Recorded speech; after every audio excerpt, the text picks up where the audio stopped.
La commission épiscopale du CCP est une association qui est créée par les évêques, mise en place par les évêques du Burkina en mai 2003 et qui est reconnue par récépissé, le dernier récépissé de mai 2021. Et donc, la commission épiscopale du CCP travaille sur les questions de paix, de justice, de cohésion sociale et de droits humains. Dans ces cadres, donc, depuis 2018, elle s'est lancée sur la question de la gouvernance foncière en lien avec la cohésion sociale. La commission ICCP a organisé un précédent forum en 2021 sur le foncier et les résultats de ce forum ont vraiment porté écho favorable auprès des autorités. Et dans le cadre du projet FASO Veille, il est prévu une approche basée sur des données probantes, donc qui doit faire l'objet des plaidoyers. Alors, dans un contexte difficile, où il est difficile d'avoir des données, où également nous sommes dans un contexte où les autorités sont en train de travailler à refonder l'État, nous avons pensé qu'il était bon de réunir l'ensemble des acteurs qui travaillent sur la question foncière pour réfléchir sur les défis actuels en lien avec les réalités du contexte. Donc, ce forum permettra effectivement de porter des recommandations en vue d'améliorer donc la question foncière et d'améliorer donc notre vivre ensemble. Le forum a porté ses fruits à notre avis. Les acteurs ont répondu favorablement. Et disons donc qu'au regard du contexte d'ailleurs, nous craignons que les gens n'aient les langues liées. Mais nous avons senti vraiment des participants qui ont intervenu avec beaucoup de franchise, avec beaucoup d'ouverture. Et nous avons surtout senti justement cette idée de rechercher toujours l'intérêt général. Donc nous sommes satisfaits donc de la tenue de ce forum. D'abord, les acteurs ont pu être là, ont pu s'exprimer et ont pu recommander cette recommandation, ont pu formuler cette recommandation qui seront donc portées par les autorités. Nous sommes d'autant plus satisfaits que le parrain donc de cette activité est l'Autorité nationale de coordination du foncier, qui est la structure actuellement qui porte un peu le foncier au niveau national et qui essaie, n'est-ce pas, donc de travailler à limiter justement les discordances entre les différentes structures étatiques, d'où l'une des recommandations de 2021. Nous avons recommandé justement de créer une structure de ce genre-là. C'est cette structure qui est le parrain de cette édition. Nous sommes plus que satisfaits.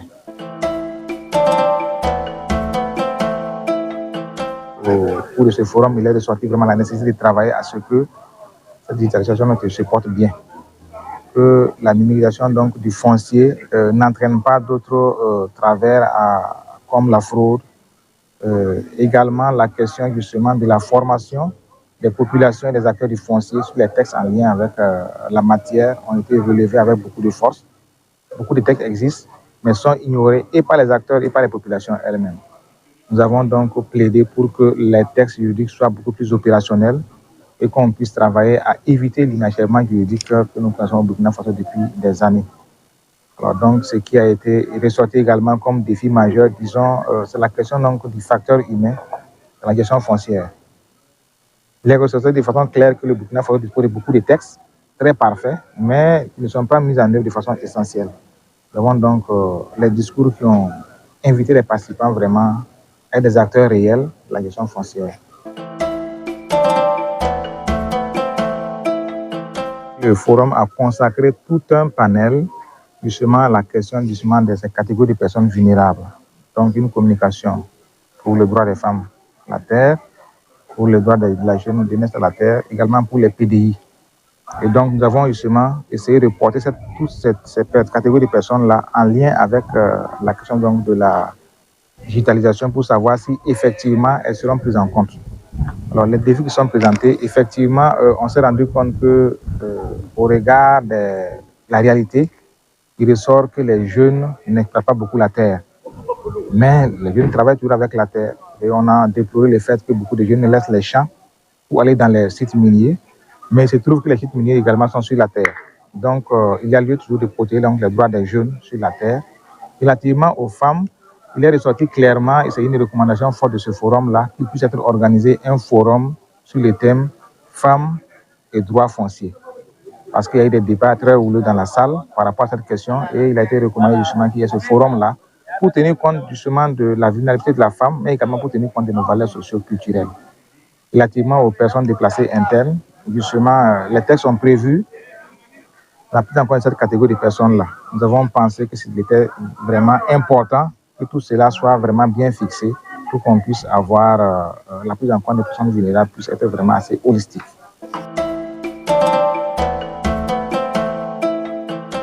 Nous pensons que justement ce lien peut être établi au Burkina Faso dans la mesure où nous avons pris en compte tous les éléments justement pour traiter les différents thèmes. Alors donc c'est la réalité du contexte qui a orienté justement le choix des thèmes. Les acteurs en ont beaucoup tenu compte dans les échanges. Nous le pensons, nous y croyons, parce que d'ailleurs le parrain l'a dit. Il l'a dit au secrétaire général, il l'a dit également dans son discours, il est disponible vraiment à accompagner et à prendre au sérieux ses recommandations. Il a dit, les recommandations de 2021 ont permis la création de la NCF et il compte justement sur les travaux de ce forum-là pour encore travailler à améliorer la gestion foncière. Il a été mis en place un comité scientifique depuis le départ et également un comité de suivi sera mis en place systématiquement après donc, ce forum-là pour le suivi de la mise en œuvre des recommandations à court terme, à moyen terme et à long terme.